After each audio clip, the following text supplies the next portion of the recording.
Hello, আমি মিষ্টু। চলে আসলাম আবারও একটা নতুন ব্লগ নিয়ে। আর আমার ব্লগে তোমাদের অনেক ওয়েলকাম।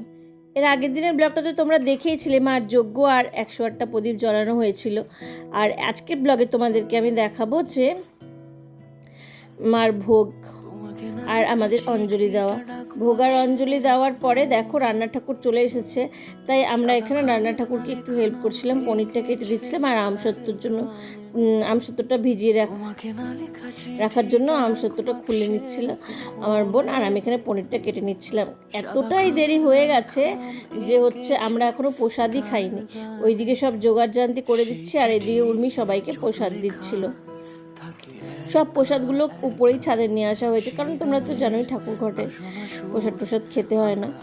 আর এত দেরি হয়ে গেছে বাড়িতে, তো সবাই চিন্তা করছে যে রান্না কখন হবে, লোক চলে আসবে। 8টা বাজতে বাজতেই লোক চলে আসে, আর এখন প্রায় 6টা সাড়ে 6টা বেজে গেল।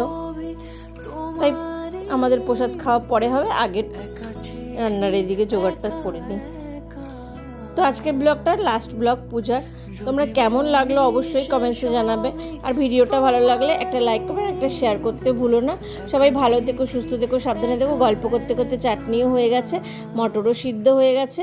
আর এই যে দেখো, ভিডিওটা এখানেই শেষ করলাম। টাটা, নেক্সট ব্লগে আবার দেখা হবে।